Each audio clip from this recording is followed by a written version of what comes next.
मृत्यू अटळ असतो असे आपण मानतो, पण रामटेक शहरातील आंबेडकर वार्डात घडलेल्या एका घटनेने मृत्यूचाच पराभव केला आहे.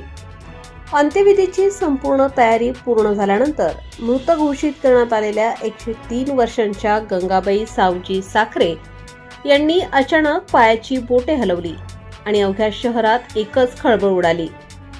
मृत घोषित, अंत्यसंस्काराची तारीख ठरली, सोशल मीडियावर श्रद्धांजली.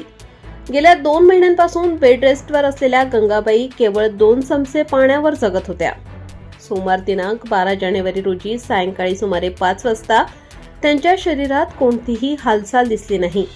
श्वासोच्छ्वास थांबल्याचा अंदाज घेत कुटुंबियांनी त्यांना मृत समजले. नवीन लुगडे परिधान करून देण्यात आले, हातपायांचे अंगठे बांधले, नाकात कापूस कोंबण्यात आला, नातेवाईकांना निरोप देण्यात आला. सोशल मीडियावर निधनाची बातमी व्हायरल झाली.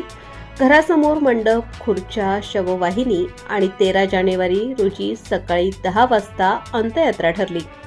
क्षणात घडला चमत्कार. मृत आजीने घेतला श्वास. मात्र सायंकाळी सुमारे 7 वाजताच्या सुमारास अंत्यविधीच्या अंतिम तयारीत असतानाच नातू राकेश साखरे यांच्या लक्षात एक धक्कादायक गोष्ट आली. गंगाबाईंच्या पायाची बोटे हलत होती.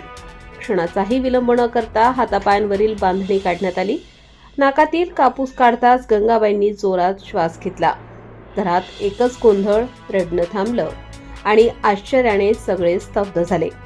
अंत्यविधीसाठी आले, पण नवजीवन पाहून हादरले. निधनाची बातमी मिळताच जम्मू काश्मीर, बालाघाटसह विविध ठिकाणांहून नातेवाईक रामटेककडे निघाले होते. काहींनी नोकरीतून रजा घेतली होती. मंगळवारी लोक हार घेऊन घरी पोहोचले, पण समोर जिवंत गंगाबाई पाहून सर्वजण अवाक झाले. शववाहिनी रद्द, मंडप उतरवला, खुर्च्या परत. क्षणात शोकाचे वातावरण आनंदात बदलले. आज मृत्यूनंतरचा वाढदिवस. विशेष म्हणजे आज 13 जानेवारी हा गंगाबाईंचा वाढदिवस. 103 वर्षांच्या गंगाबाईंनी पडण्यातूनही पाहिला आहे. काही महिन्यांपूर्वीपर्यंत त्या स्वतः तांदूळ निवडत असत, इतकी त्यांची दृष्टी चांगली होती. या अद्भुत घटनेनंतर कुटुंबियांनी आज सायंकाळी नवजीवनाचा वाढदिवस साजरा करण्याचा निर्णय घेतला आहे. चमत्कार की वैद्यकीय निष्काळजीपणा? नगराध्यक्ष बिकेंद्र महाजन यांनीही या घटनेची दखल घेतली असून रामटेकमध्ये या घटनेची जोरदार चर्चा सुरू आहे. ही घटना चमत्कार आहे की मृत घोषित करण्यात झालेली गंभीर चूक, यावर वाद सुरू असला तरी एक गोष्ट मात्र निर्विवाद आहे.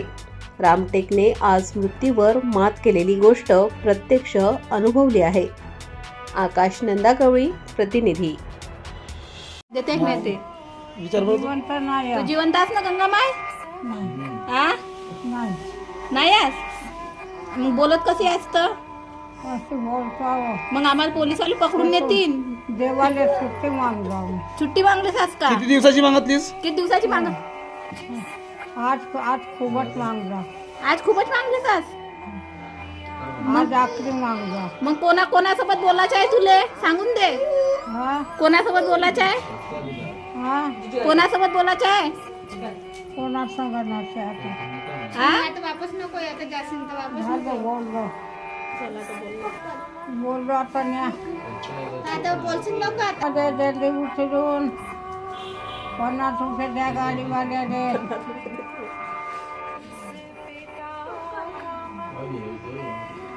झालं का?